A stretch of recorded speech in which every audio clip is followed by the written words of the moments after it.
Happy Easter, Christ is risen. He is risen indeed. I do want to begin by thanking our amazing choir and Chris and Lisa for this music and the beautiful music in our Good Friday service that prepared our hearts for this day. But on this day, we have gathered again on this Easter Sunday to retell the same story, because this is the story that we live within. We're here today to celebrate the hope that even after dark times, new beginnings are possible. Now, during this year, during Lent, we have been watching this story of Jesus coming to Jerusalem and coming to this day, and viewing it through the eyes of the Apostle Peter. And on Good Friday, we heard Peter go from promising total allegiance to Jesus and impulsively taking out his sword to defend him, to then denying and even that he knew him, hiding in the shadows as Jesus is executed as a criminal. Now, before the sun has come up on the third day, the women, Mary Magdalene, Mary the mother of James, Salome, they're doing what people did after someone dies. They're making sure all the details are taken care of. They're getting up early and coming to the tomb, coming to finish a burial that was too hastily put together in the shame of an execution by crucifixion in the rush of their Sabbath preparations. This day, these women were taking their last opportunity to show their love, to say goodbye at least with one last caring touch. But then suddenly and shockingly, everything changes, and now nothing about this process on this day is normal. The grave is open. The stone they thought they were going to have to push with all their strength has already been rolled aside. What appears to be a young man in shockingly bright white clothing is waiting for them, and they are understandably alarmed and afraid and confused. They were perplexed. Could they actually grasp what had happened? Were they afraid that their understanding of how the world works was about to be turned upside down? What if Jesus had broken through that last barrier of life and death? So as the sun is rising, the women leave and they go find the rest of the apostles to share with them what they had seen. But their words seemed as idle gossip, as garbage, we were told. As a group, the others just didn't believe them. We remember in the heat of the moment when Jesus was arrested, Peter feared the same thing that we fear. What we fear when the powers in control seem too big for us to stand against. We don't want to join them, so we hope we can just hide. Just what he did. So when Jesus said, "Father, forgive them," Peter could only hope that those words would include him. And maybe now there was hope. So Peter got up and he ran to the tomb, and stooping in, he looked in and he saw the linen cloth all by themselves. And he went home amazed at what had happened, because maybe everything Jesus had said about God being love was actually true. Maybe the resurrection is God's way of saying that love does win. This execution by crucifixion was intended to prove that cruel, violent power will always have the last word, for death is the end. But this time, God said no. And this resurrection did not mean that an angry God needed this blood sacrifice in order to be able to love or forgive people. This resurrection means that a forgiving God put an end to the need for shedding blood as a way to keep peace.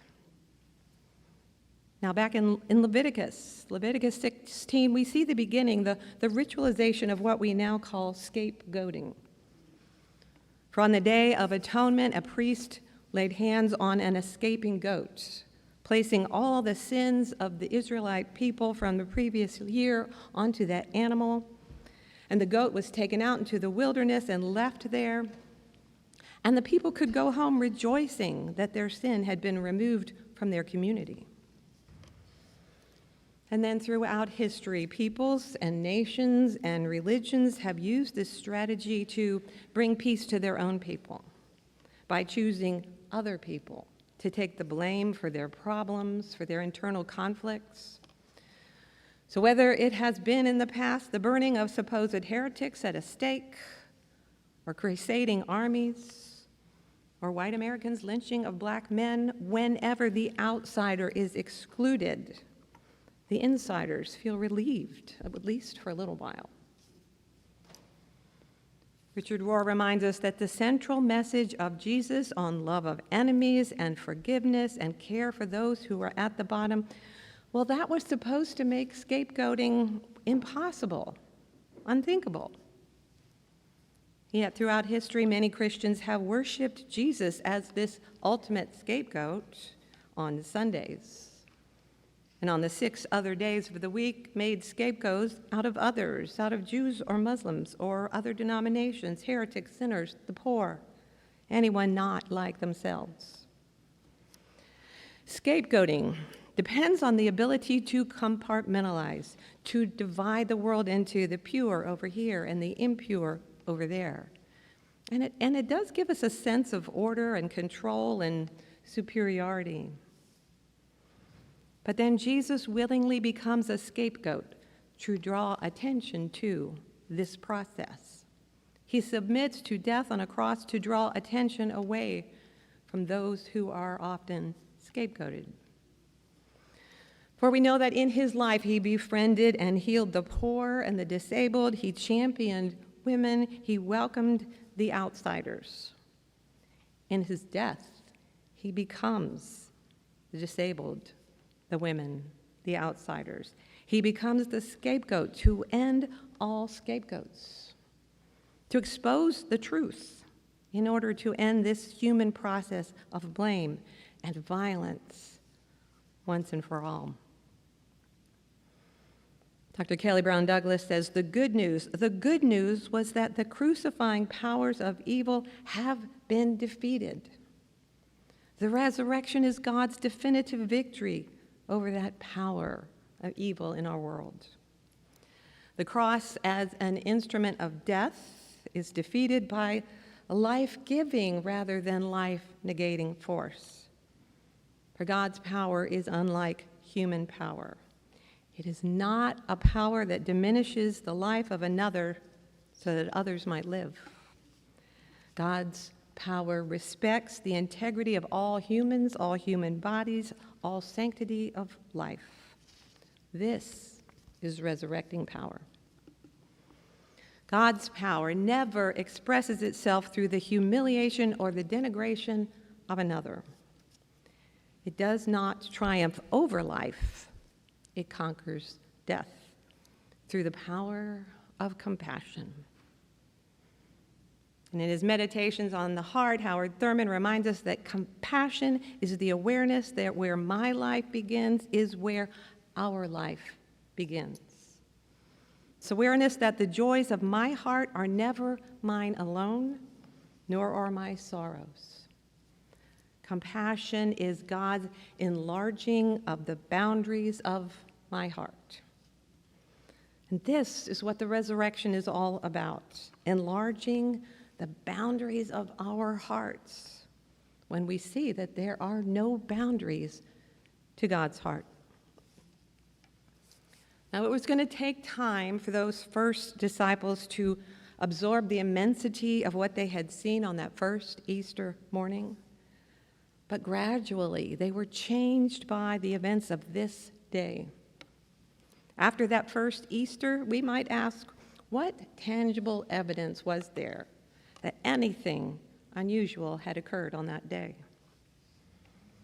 The only visible sign was the new community. It was a growing group of ordinary people being a little less ordinary, beginning to do something that was extraordinary.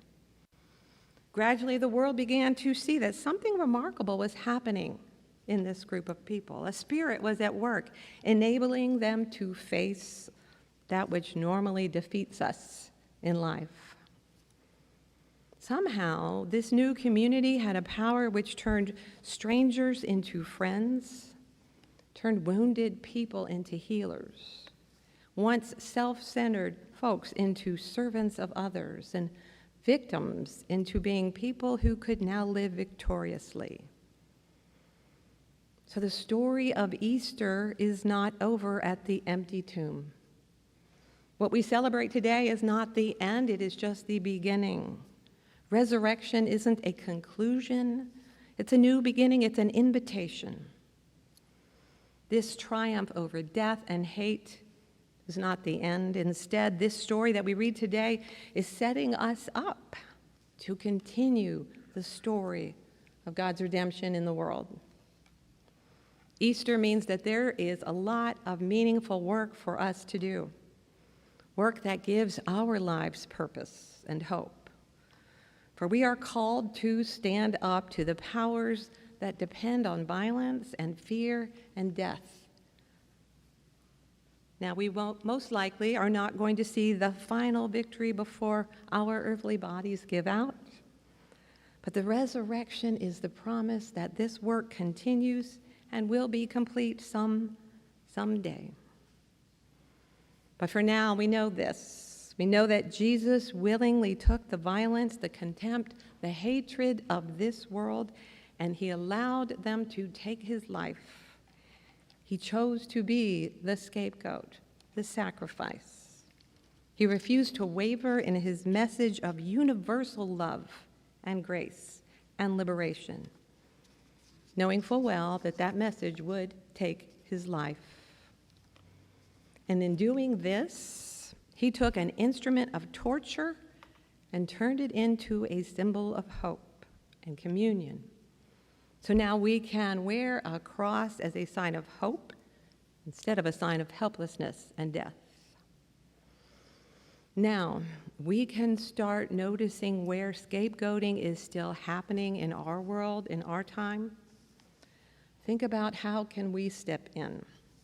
How can we change those misdirected stories that say this is just the way it has to be? Maybe the question for us today is, what are you passionate about? Where could we join with our fellow disciples in continuing this message of Easter? Maybe it will involve taking better care of God's good creation and all of God's wondrous creatures. Maybe it will include creating art that praises the beauty of God's world. Or maybe it's bringing food and shelter and healing to those in need. That helping to serve others in ways that enhance life. Nurturing children, helping to raise them into the meaningful work of God's new creation.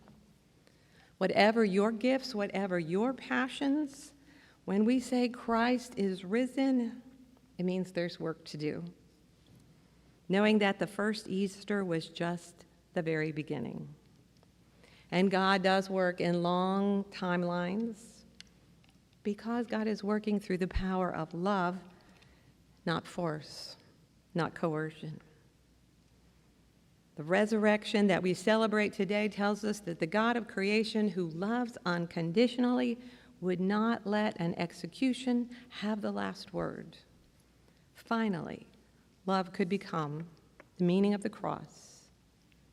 And now, like Peter and the women and the rest of the disciples, let us consider how we are called to be the continuing good news in the world, in our time, in our place, as we say, Christ is risen.